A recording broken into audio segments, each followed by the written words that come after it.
Online કામગીરીનો બોજ વધે છે, પરંતુ સુવિધાઓ જોવા મળતી નથી. આંગણવાડી કર્મચારીઓને લઈને બજેટની વચ્ચે એક મહત્વના સમાચાર સામે આવી રહ્યા છે. લાંબા સમયથી આંગણવાડી બહેનો સરકાર સામે ઉગ્ર વિરોધ કરી રહી છે. વિગતવાર માહિતી શું છે તે જોઈએ. નમસ્કાર મિત્રો, સ્વાગત છે તમારું અમારી યુટ્યુબ ચેનલ. મિત્રો, રાજ્ય સરકાર દ્વારા આંગણવાડી કેન્દ્રોમાં ઓનલાઈન કામગીરી સતત વધારવામાં આવી રહી છે, પરંતુ તે પ્રમાણેની જે મૂળભૂત સુવિધાઓ છે તે પૂરી પાડવામાં આવતી ના હોવાના મુદ્દે આંગણવાડી કર્મચારીઓમાં ભારે અસંતોષ ફેલાયો છે. તેમાં સ્માર્ટફોન આપવાની માંગ છેલ્લા 3 વર્ષથી કરવામાં આવી રહી હોવા છતાં હજુ સુધી કોઈ સ્પષ્ટ નિર્ણય ના લેવાતા આંગણવાડી કર્મચારીઓ ફરી એકવાર સરકાર સામે ખુલ્લા વિરોધ પર ઉતર્યા છે. ગાંધીનગરમાં યોજાયેલા ધરણા પ્રદર્શન દરમિયાન કર્મચારીઓએ સરકારી તંત્રની અતાર્કિક નીતિઓ સામે આકરા સવાલો ઉઠાવ્યા હતા.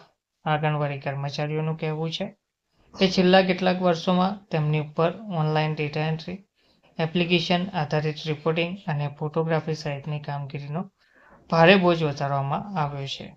એક પછી એક નવી એપ્લિકેશનો લોન્ચ કરવામાં આવે છે, પરંતુ ઘણી એપ્લિકેશનો યોગ્ય રીતે ડાઉનલોડ થતી નથી કે પછી ચાલતી નથી. ટેકનિકલ ખામીઓના કારણે કામગીરી સમયસર ના થાય તો તેની જવાબદારી કર્મચારીઓ પર નાખવામાં આવે છે, જે સંપૂર્ણપણે અન્યાયી હોવાનું તેઓ માની રહ્યા છે. અખિલ ગુજરાત આંગણવાડી કર્મચારી સંઘ દ્વારા રાજ્ય સરકારને આપેલા આવેદનમાં જણાવાયું છે કે રાજ્યના અનેક ગ્રામ્ય વિસ્તારોમાં હજુ પણ મોબાઈલ નેટવર્કની ગંભીર સમસ્યા છે. નેટવર્ક ના હોવાને કારણે એપ્લિકેશનમાં ડેટા અપલોડ ના થાય ત્યારે પણ કર્મચારીઓને નોટિસો ફટકારવામાં આવતી હોય છે.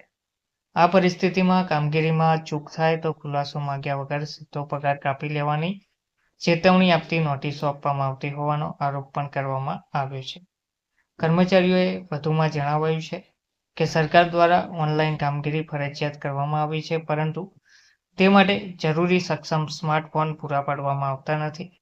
મોટાભાગના આંગણવાડી કાર્યકરો આર્થિક રીતે નબળા છે અને મોંઘા સ્માર્ટફોન ખરીદવાની તેમની ક્ષમતા નથી. તેમ છતાં તેમને પોતાની જાતે ફોન ખરીદીને સરકારી કામ કરવા મજબૂર કરવામાં આવી રહ્યા છે, જે શોષણ સમાન છે. તાજેતરમાં લોન્ચ કરાયેલી EVT નામની એપ્લિકેશન બાબતે પણ ભારે વિરોધ નોંધાયો છે. આ એપ્લિકેશનમાં અનેક ખામીઓ હોવાને કારણે યોગ્ય રીતે કામગીરી થતી નથી. છતાં એપ્લિકેશનમાં ફોટામાં જેટલા બાળકો દેખાય તેટલું જ રાશન મંજૂર કરવામાં આવતું હોવાનો આક્ષેપ કરવામાં આવ્યો છે, જેના કારણે અનેક બાળકોને પૂરતું પોષણ ના મળતા ભૂખ્યા રહેવાની સ્થિતિ સર્જાઈ રહી છે, જે ગંભીર બાબત હોવાનું કર્મચારીઓએ જણાવ્યું છે. આંગણવાડી કર્મચારીઓએ સરકાર સમક્ષ સ્પષ્ટ માંગ કરી છે કે જ્યાં સુધી તમામ કર્મચારીઓને સક્ષમ સ્માર્ટફોન આપવામાં ના આવે ત્યાં સુધી ઓનલાઈન કામગીરી બંધ રાખવામાં આવે.